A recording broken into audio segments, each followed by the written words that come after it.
Bismillahirrahmanirrahim. Assalamualaikum warahmatullahi wabarakatuh. Teman-teman, selamat datang kembali di kuliah online PBK pada minggu sebelum UTS. Pada materi video kali ini kita akan membahas tentang diagram fase pada paduan logam. Dan sebelum kita mulai, marilah kita bersama membaca basmalah dan doa belajar dulu. Bismillahirrahmanirrahim. Rabbi sholli sadri wa yassir li amri wahlul 'uqdatam min lisani yafqahu qawli. Rabbi zidni ilma warzuqni fahma. Baik. Terkait dengan diagram fase, dan ini merupakan satu cabang ilmu di ilmu material yang akan teman-teman gunakan lebih jauh selaku calon sarjana teknik kimia yang akan merancang suatu alat proses. Nah, diagram fase ini akan menunjukkan, untuk khususnya diagram fase untuk paduan logam, akan menunjukkan hubungan antara komposisi dari paduan logam itu sendiri terhadap temperatur yang diberikan kepada sistem. Nah, hubungan antara komposisi dengan suhu yang ada ini nanti akan membuat atau akan membentuk suatu fase dari paduan logam itu sendiri. Nah, ini penting begitu teman-teman ketahui selaku calon sarjana teknik kimia, karena suhu yang akan kita pelajari dan yang kemudian akan berkaitan dengan persen komposisi dan bagaimana bentuk fasenya, ini akan mempengaruhi dari efisiensi energi yang harus teman-teman sediakan untuk membuat suatu paduan logam ini. Dan ilmu terkait dengan diagram fase dan berbagai macam kasus dari paduan logam nanti kita akan pelajari lebih lanjut. Kita akan diskusikan pada materi presentasi pada video kali ini, begitu. Nah, sebelum kita masuk ke paduan logam yang kompleks, sebelumnya saya yakin begitu ya bahwa teman-teman sudah pernah lihat contoh diagram fase dari suatu komponen murni, contoh saja air begitu. Contoh saja air. Kalau kita melihat diagram fase dari air murni, maka akan ada beberapa garis gitu ya. Ada beberapa garis yang nanti akan membatasi fase antara air yang fasenya cair, kemudian air yang fasenya padat, dan air yang fasenya gas. Nah, berkaitan dengan itu, akan ada sebutannya adalah titik triple atau triple point. Titik triple ini adalah suhu di mana kondisi pada suhu spesifik di titik triple ini, fase dari benda yang di diagram alir fase ini akan berbentuk tiga fase, yaitu padat, cair, dan gas. Di sisi lain ada juga titik kritis. Nah, titik kritis ini adalah titik atau suhu maksimum, begitu, suhu maksimum benda untuk dia bisa berkemungkinan berubah menjadi fase baik itu padat, cair, atau gas. Nah, jika semisal pemanasan terjadi di atas suhu kritisnya atau di atas suhu titik kritisnya, maka fase dari komponen tersebut akan senantiasa gas yang sudah tidak bisa dilakukan kondensasi, kemudian dilakukan sublimasi untuk berubah menjadi cair atau padat dulu begitu. Jadi di atasnya dari titik kritis jelas fasenya adalah sudah gas. Itu kalau diagram fase dari komponen murni. Jadi ada garis yang membatasi antar fase, ada juga nanti di titik triple yang membatasi tiga fase, atau di titik kritis yang biasanya ada di batas uap begitu ya, di batas fase uap. Nah, itu kalau komponennya murni. Nah, kalau semisal diagram fase ini komponennya bukan murni seperti itu, maka biasanya untuk sumbu X dan Y-nya ini nanti biasanya berupa yang menjadi sumbu Y ini adalah suhunya, teman-teman. Jadi terjadi proses pemanasan atau penurunan suhu itu nanti kita display pada sumbu Y, sedangkan sumbu X-nya ini akan berupa persen komposisi. Jadi contoh sederhana di sini adalah larutan gula, begitu ya, larutan gula atau air gula, diagram fase dari air dan gula. Kemudian sumbu X di sini adalah persen komposisi dari gula. Jadi 0 di sini 0% gula, maka otomatis di sini adalah 100% air. Jadi di sini hanya airnya saja. Kemudian semakin ke kanan, maka persentase gula yang ada di dalam larutan ini semakin tinggi sampai dia 100%. Jadi kalau di titik kanan ini adalah 100% gula, jadi ini gulanya saja, tidak ada air di sini, begitu ya, di kondisi 100% sugar, begitu. Nah, contoh sederhana untuk diagram fase dari air gula, campuran air gula, ternyata kita akan membentuk ada garis begitu, ada garis di mulai konsentrasi 60%, di konsentrasi 60% yang nanti akan membagi daerah dari fase antara air dan gula menjadi dua bagian, yaitu fase L. L ini adalah fase larutan begitu, fase larutan yang mana baik air dan gula ini nanti dalam fase cair, maka kita sebut dengan L, Dan dibagi menjadi area yang kedua adalah L, liquid dan solid sugar. Jadi L plus S. L ini adalah liquid yang merupakan campuran antara air dan gula, dan S ini adalah gulanya saja, begitu teman-teman. Nah, garis di sini yang nanti kemudian akan kita adaptasi kepada diagram fase untuk paduan logam yang lebih kompleks. Garis ini disebut dengan garis solubility limit atau SL atau garis batas kelarutan. Jadi garis batas kelarutan ini adalah garis yang kemudian akan menunjukkan suhu, begitu ya, akan menunjukkan hubungan antara suhu larutan dengan komposisi larutan yang nanti akan menjadi kondisi batas gitu ya, kondisi batas jika semisal kita akan merubah fase. Jadi awalnya jika semisal kita ada di komposisi 70% begitu, 70% gula, yang mana berarti 30%-nya air begitu ya. 30%-nya air, 70%-nya gula. Semisal total dari larutan adalah 100 kg, maka akan terdiri dari 70 kg begitu, 70 kg gula dan 30 kg air gitu teman-teman.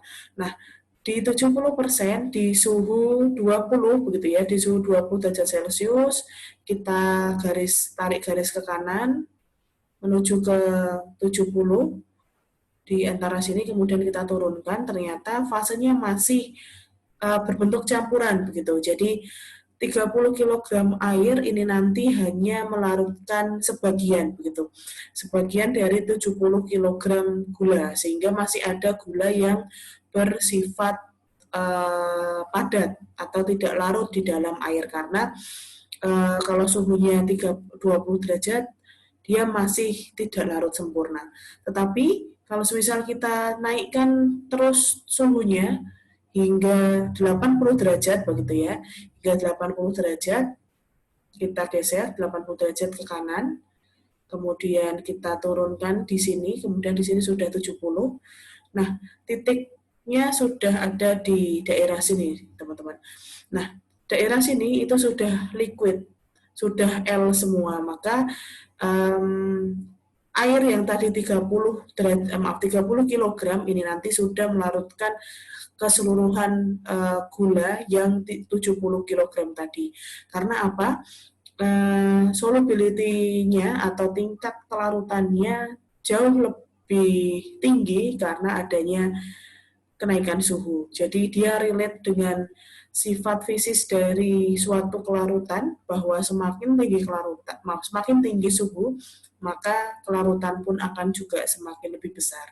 Nah, hubungan antara kenaikan suhu dengan fase yang terbentuk tadi, ini akan dibatasi dengan satu garis utama, yaitu nanti kita sebut dengan garis solubility limit atau batas kelarutan.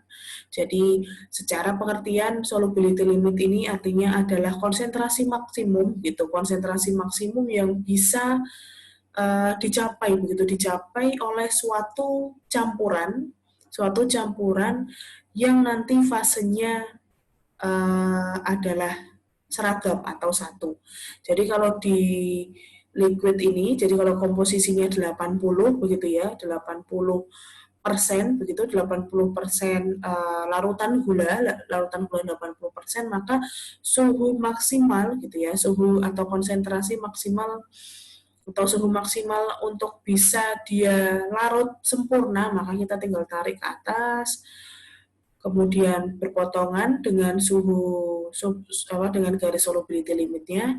Setelah berpotongan kita geser ke kiri. Oh, berarti 90 derajat Celcius adalah suhu yang maksimal teman-teman harus bisa pakai, harus bisa kalian capai biar 80% gula dan 20% air ini bisa larut sempurna.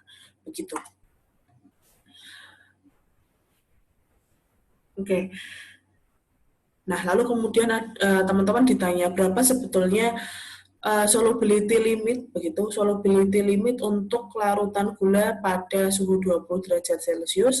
Maka solubility limitnya di sini ditanya adalah berapa konsentrasi maksimum begitu, berapa konsentrasi maksimum agar larutan gula ini tetap cair pada suhu 20 derajat Celcius. Maka caranya adalah teman-teman potongkan begitu, potongkan garis di diagram fase ini dari suhu 20 derajat Celcius, teman-teman potongkan ke garis solubility limitnya, sehingga kemudian setelah dipotong kita turunkan ke bawah untuk menentukan berapa komposisi maksimal dari gula pada suhu 20 ini untuk bisa dia tetap cair, sehingga dia adalah 65% gula gitu ya.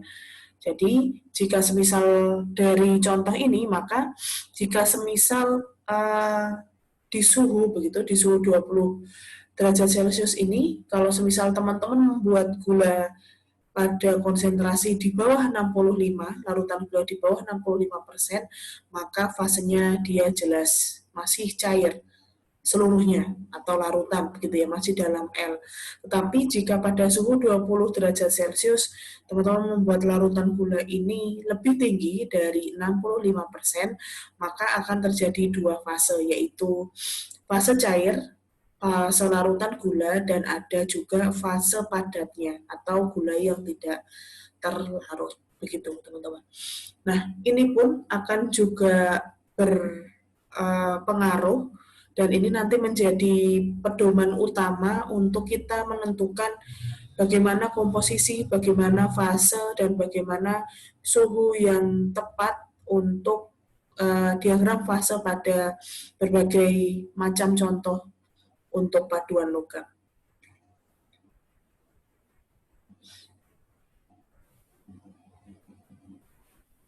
Oke.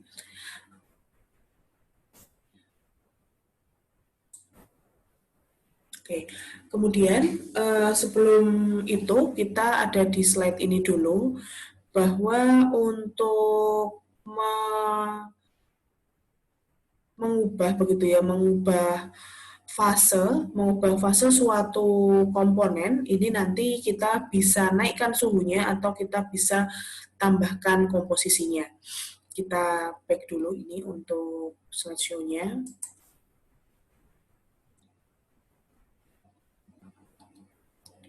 Oke. Jadi, jika semisal teman-teman ingin merubah suatu fase dari komposisi yang sama, maka teman-teman tinggal meningkatkan suhunya seperti yang saya sampaikan tadi. Jadi contohnya A nih. A ini pada pada komposisi 70% gula pada suhu 20 derajat Celcius, ini masih dua fase, yaitu larutan sirup air plus gula ditambah dengan larutan bentukan fase padatnya, yaitu solid sugar atau gula padatnya. Nah, ini kita panaskan pada komposisi yang sama pada suhu 100 derajat Celcius. Nah, kalau 100 derajat Celcius ini fasenya sudah satu fase atau sudah larutan sirup saja. Atau jika semisal teman-teman tidak ingin meningkatkan suhu, teman-teman bisa merubah komposisinya. Jadi pada suhu yang sama, semisal dari 100 derajat Celcius, di komposisi sama-sama 70 derajat Celcius, untuk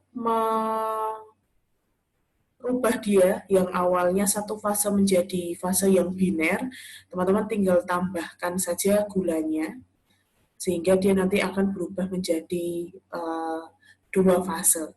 Intinya pada grafik ini, teman-teman cukup mengingat metode fungsi kelarutan sebagai fungsi suhu begitu ya.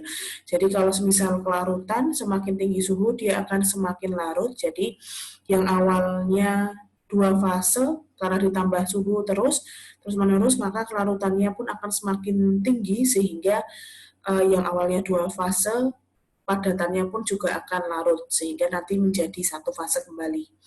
Dan terkait dengan kelarutan sebagai fungsi suhu, kalau misal pada suhu yang sama, teman-teman tambahkan teman-teman tambahkan zat terlarutnya terus pada suhu yang sama, maka kondisinya pun akan jenuh lama-kelamaan begitu.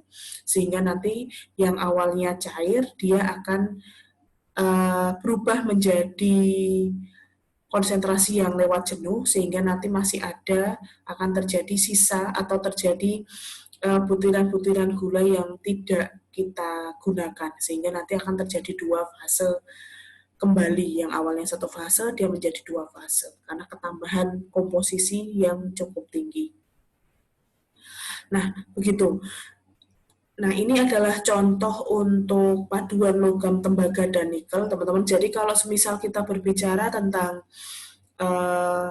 diagram fase untuk air dan gula, maka cukup sederhana, akan ada hanya dua region atau dua area terkait dengan si diagram fasenya, yaitu area yang pertama adalah area L atau sirup atau larutan gula saja. Jadi di sini terdapat air plus gula dalam fase cair. Dan region yang kedua atau area yang kedua adalah L plus S. L tetap yaitu cairan air plus gula, dan S ini adalah gula padat yang tidak terlarut di dalam air. Tetapi kalau untuk paduan logam akan cukup banyak contohnya, begitu, akan cukup banyak kasusnya. Biasanya region yang kita bisa temukan begitu di diagram fase di paduan logam, beberapa paduan logam ini terdiri dari minimal 3 begitu di 3 area. Yang pertama, khusus untuk contoh ini adalah diagram fase untuk paduan logam tembaga dan nikel, jadi CuNi. Nah, yang harus teman-teman perhatikan kalau semisal ada kasus untuk menyelesaikan atau membedah permasalahan terkait dengan diagram fase adalah teman-teman harus memperhatikan sumbu X-nya dulu dan sumbu Y-nya ya. Sumbu Y sekali lagi karena dia suhu, paling teman-teman cukup memperhatikan dia satuannya dalam apa, apakah derajat Celcius, apakah derajat Fahrenheit, ataukah Kelvin. Kalau sumbu Y insya Allah tidak terlalu masalah, tetapi yang menjadi perhatian teman-teman adalah sumbu X-nya. Karena paduan CuNi bisa jadi yang terdisplay di sumbu X ini adalah persen Cu. Kalau persen Cu, maka otomatis 100% di sini adalah 100% Cu. Sehingga kalau 0% di sini berarti 0% Cu, jadi di sini adalah Ni, posisinya adalah Ni murni. Tetapi di sini ternyata sumbu X-nya adalah dalam satuan persen berat Ni. Jadi 0% di sini berarti otomatis Cu 100%. 100% di sini berarti 100% Ni sehingga 0% Cu-nya. Begitu teman-teman. Jadi nanti biasanya akan ada pertanyaan atau penyelesaian kasus yang ditanya adalah berapa suhu begitu, berapa suhu pada kadar CO 30% begitu, pada kadar CO 30%. Nah, padahal yang didisplay di sini adalah persen NI-nya. Yang ditanyakan adalah CO 30%. Maka teman-teman jangan langsung melakukan penyelesaian soal ini langsung 30 di sini. Padahal yang ditanya adalah 30% CU ya. Sehingga kalau 30% CU maka yang di NI di sini jelas adalah 70%-nya. Jadi nanti kalian harus menghitungnya mulai dari 70% NI nanti di suhu berapa, maka nanti fasenya berapa. Gitu. Oke, jadi diperhatikan persennya. Jadi kalau di sini persen NI dan yang ditanya atau yang di soal atau yang di penyelesaian ini adalah persen NI, maka teman-teman tinggal langsung melakukan pembacaan di dalam diagram. Tetapi kalau yang ditanya adalah persen CU, maka teman-teman harus kurangi dulu dengan 100%, baru nanti teman-teman melakukan pembacaan data di diagram fase ini. Begitu ya, jangan sampai lupa untuk itu. Nah, kembali lagi di sini begitu. Jadi diagram fase intinya adalah diagram yang akan menunjukkan yang pertama hubungan antara suhu, komposisi, dan fase yang terlibat pada paduan logam. Jadi di fase ini akan ada dua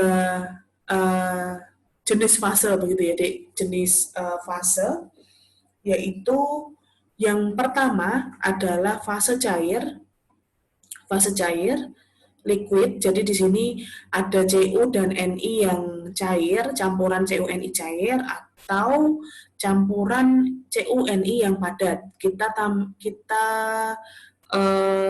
tuliskan dengan alfa. Jadi ada area L, ada area alfa.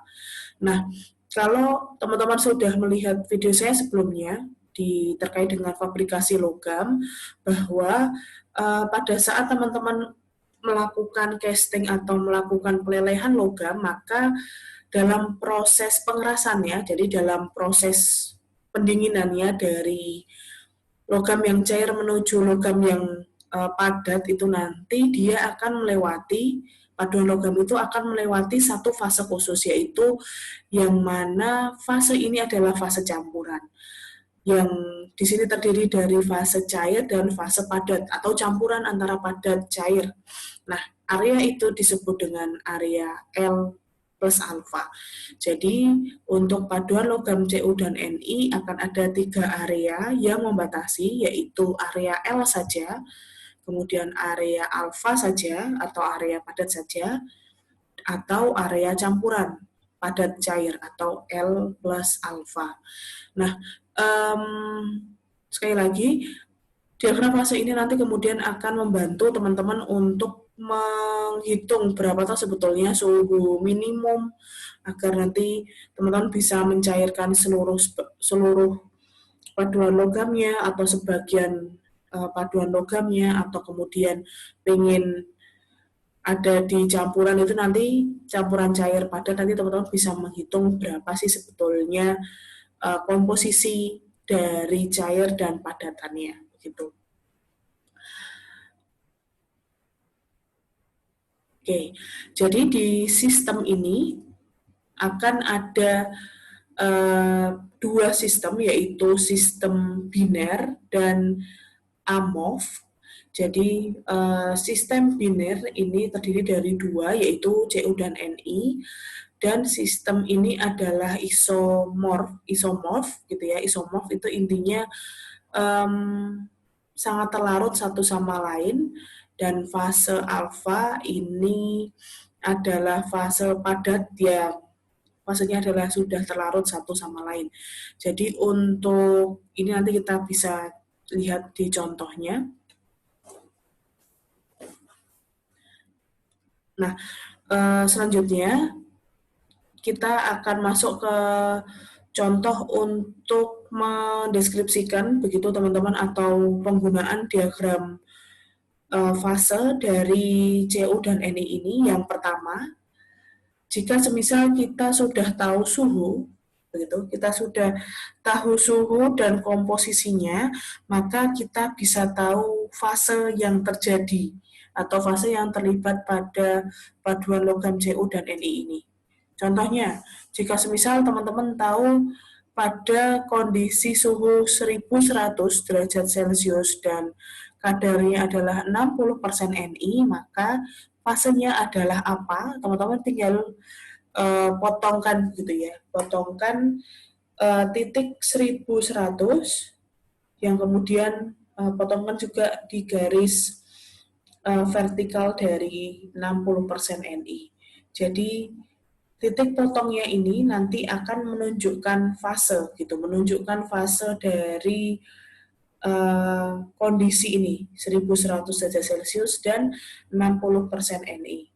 Ternyata titiknya ada di area alfa, maka jelas fasenya adalah satu fase yaitu alfa, yang mana Cu dan Ni nanti dia padat.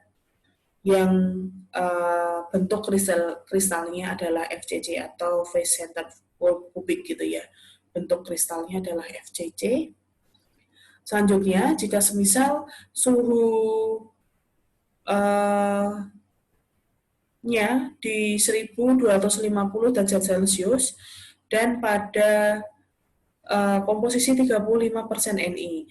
Jadi kita juga tinggal potongkan 1250 kita buat garis mendatar, kemudian 35% Ni juga kita buat garis vertikal. Nah, titik potongnya, titik B ini ternyata ada di area L plus alpha. Maka pada kondisi 1250 derajat Celcius dan 35% Ni ini, Cu dan Ni akan ada di dua fase, yaitu fase cair dan fase padatannya. Nah, fase padatannya berapa persen Ni dan berapa persen Cu nanti kita bisa hitung dengan rumus tertentu begitu teman-teman setelah slide ini. Jadi di rule pertama atau di peraturan pertama kita bisa menentukan satu lagi rule yang selanjutnya rule yang pertama kita bisa menentukan berapa tuh sebetulnya kondisi atau fase yang terjadi pada suatu kondisi suhu dan komposisi tertentu itu nanti fasenya berapa untuk Cu dan Ni. Jadi cukup kita buat garis potong ya, garis potong untuk Cu dan Ni suhunya berapa, kemudian persennya berapa, kita tinggal tarik. Nah, contohnya kita tambahkan ya, ini dicontoh di PPT kalau semisal persentasenya sudah Ni, maka teman-teman tinggal langsung buat garis lurus ke atas. Nah, kalau semisal contoh yang lain, begitu, jika semisal nanti yang ditanyakan adalah titik C, saya coba tulis di sini. Jika titik C ini di suhu 1500 derajat Celcius pada berapa? 30 gitu ya. 30% Cu. Maka teman-teman, kita harus lihat dulu sumbu X-nya nih ya. Karena sumbu X-nya ini adalah persen massa dari Ni, maka di sini 100% ini adalah 100% Ni, di sini berarti 0% Cu gitu. 0% di sini adalah 0% Ni, di sini adalah 100% dari Cu-nya. Begitu. Nanti jika semisal kita ditanya berapa di suhu 1500 derajat Celcius dan 30% Cu, maka teman-teman jangan menarik garis dari sini, begitu ya. Ini tidak salah, karena 30% di sini adalah 30% dari Ni, karena satuannya di sini sumbu X-nya adalah persen Ni. Sehingga kalau yang ditanya adalah 30% Cu, maka teman-teman harus mulai garis dari titik 70% Ni. Karena 70% Ni ini setara dengan 30% Cu. Karena jika kita jumlahkan masing-masing fraksi, ini harus 100% begitu. Jadi kita tinggal tarik 70% begitu, kemudian 1.500-nya kita, ini teman-teman anggap lurus saja ya, karena saya pakai ini biasa, tangan biasa, tidak pakai garis secara ini. Jadi titik potongnya adalah di sini. Di sini adalah 1.500 derajat Celcius dan 30% CO atau 70% Ni. Fasenya adalah liquid gitu. Jadi di sini satu fase yaitu liquid. Begitu ya teman-teman. Jadi sekali lagi dicek satuan komposisinya apakah dia ditanya dalam Ni atau CO. Dan sumbunya X ini akan menunjukkan persen apa, apakah Ni atau CO. Itu aturan yang pertama atau kegunaan pertama untuk diagram fase. Nah, kegunaan yang kedua adalah untuk menentukan komposisi. Nah, ini dia yang agak ribet. Jadi, agak menentukan berapa sebenarnya komposisi masing-masing. Contoh ya, jika semisal kita tahu bahwa kita punya begitu suatu paduan logamnya adalah 35% Ni. Nah, pada suhu 1320 derajat Celcius kira-kira fasenya apa? Jadi kalau ini tinggal kita tarik begitu ya, kita tinggal tarik. Nah, karena dia ada di fase yang mono gitu ya, monofase, L saja atau alfa saja, maka komposisinya langsung sama yaitu 35% Ni dan 65% CO. Sama halnya untuk di suhu 1190 derajat Celcius, pada komposisi 35% Ni juga, kalau misal kita tarik garis, kita potongkan di titik D, dia juga ada di satu fase yaitu sama-sama alfa. Maka komposisinya adalah alfa yaitu 35% Ni. Nah, yang akan menjadi lebih kompleks jika semisal nanti pada saat kita potongkan begitu antara suhu dengan komposisi, ternyata dia ada di titik di antara padat dan cair atau ada di dua fase yaitu L plus alpha kalau di diagram fase CUNI. Nah, kalau di sini, kalau teman-teman ada di titik A dan D, begitu ya, ada di, di titik A dan D, maka teman-teman bisa langsung nih, begitu ya. Jadi A dan D kan langsung ya, alfanya 35% Ni. Maaf, L-nya 35% Ni, alfanya 35% Ni. Jadi kalau semisal nih paduan logam Cu dan Ni ini ternyata 100 deh. 100 Cu dan Ni ini totalnya adalah 100 kg.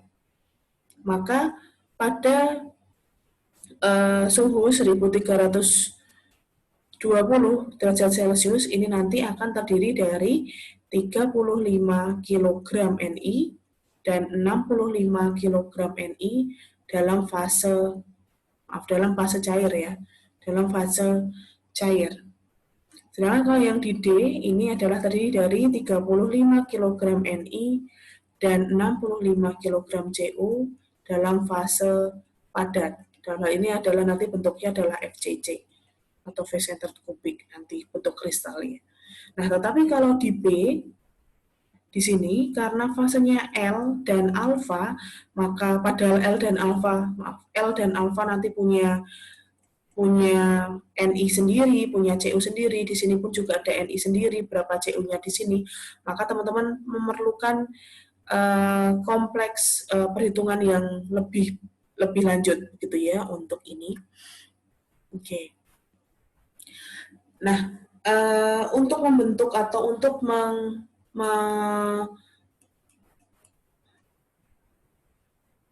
menghitung begitu berapa jumlah L dan alfanya, kalian membutuhkan satu garis bantu yang kita sebut dengan tie line ya. Jadi titik B ini nanti teman-teman tinggal buat garis lurus yang berpotongan begitu, yang berpotongan dengan garis L dan garis alfa. Sehingga yang garis lurus ini, yang mana tie line ini akan menunjukkan atau akan membentuk 3 titik, terdiri dari 3 titik, yaitu titik yang di L, titik B, dan titik alfa. Nah, selanjutnya, kemudian titik masing-masing tie line ini kalian turunkan ke bawah untuk menentukan berapa persen masing-masing. Jadi di sini adalah CL dan di sini adalah C alpha, 43 dan 32%. Jadi persen likuidusnya adalah 32% Ni dan 43% Ni untuk solidusnya atau solidnya. Nah, ini masih belum selesai begitu, teman-teman. Masih belum selesai.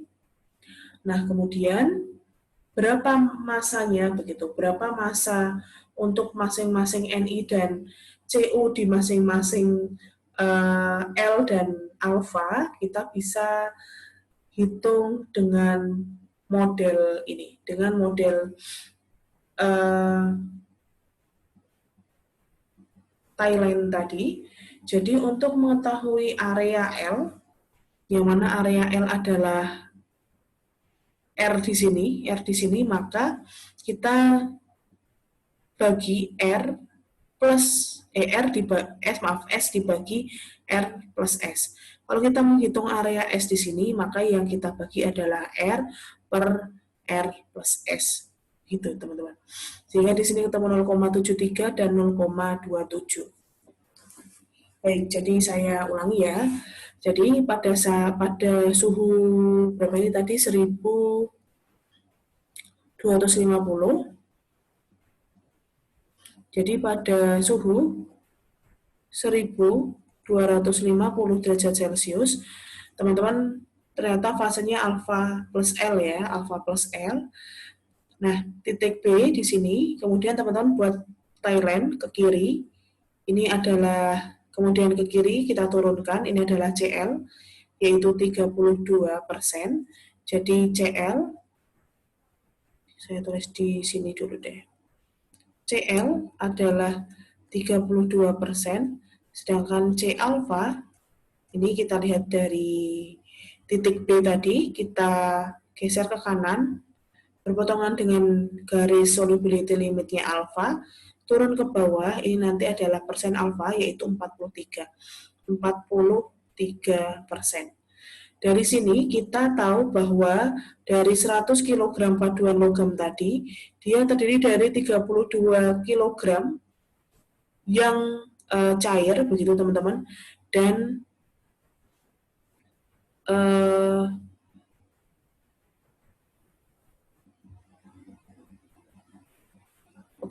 sebelumnya belum. Bukan. Jadi dari sini kita tahu ya, CL-nya adalah 32% dan C alfanya adalah 43%.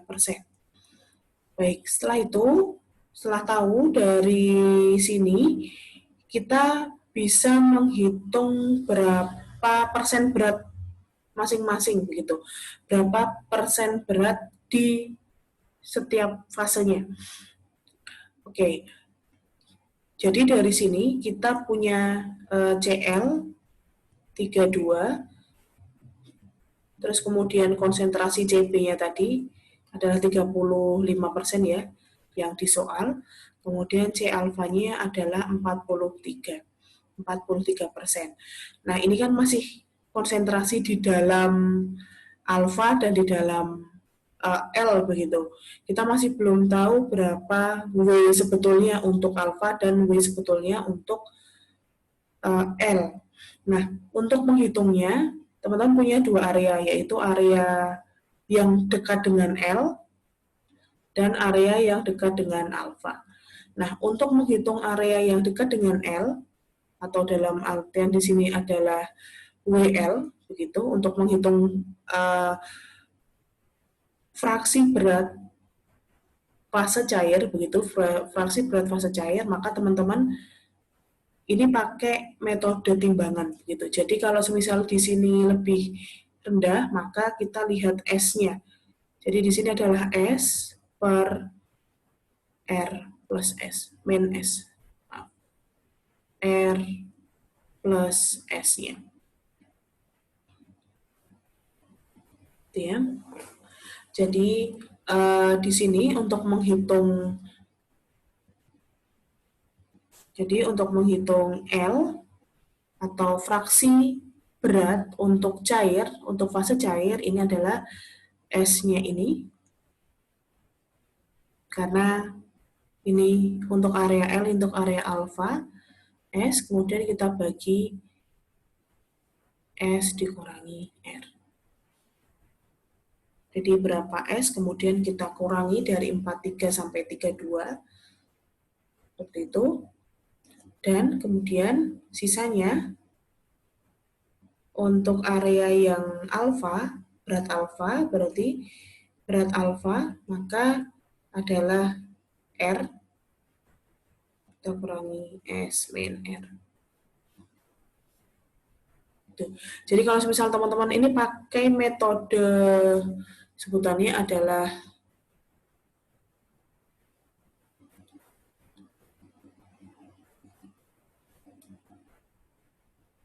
isotherm, sebentar, istilahnya adalah metode jungkat-jungkit begitu, lever roll, betul, lever roll.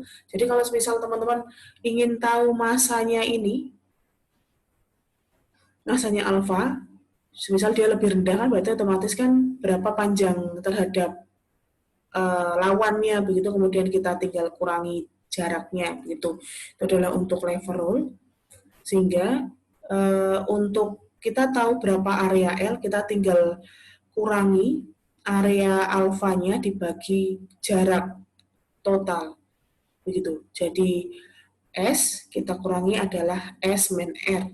Sedangkan untuk area alfa di sini maka kita tinjau adalah area R-nya, R per S min R. Saya harap teman-teman paham ya. Sehingga S di sini adalah dari 43 dikurangi 35, jadi di sini 43 dikurangi 35, dikurangi R, S min R, jadi 43 sampai 32, 43 sampai 32.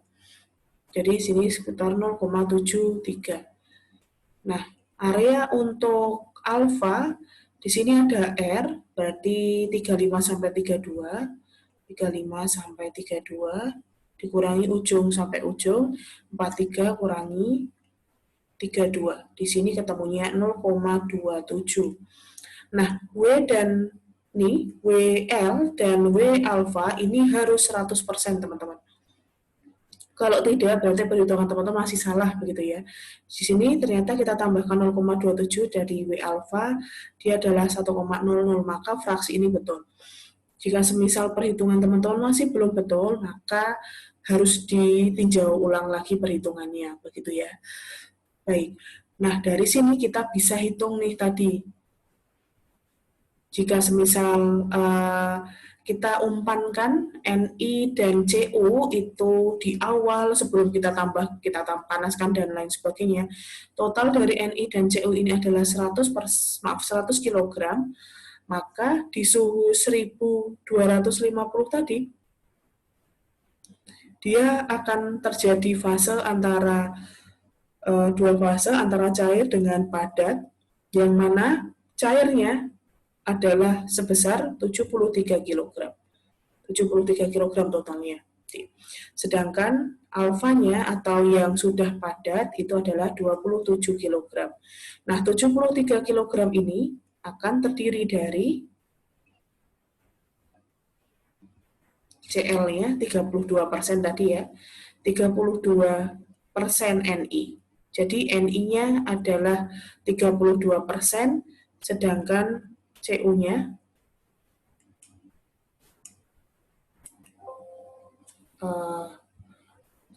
adalah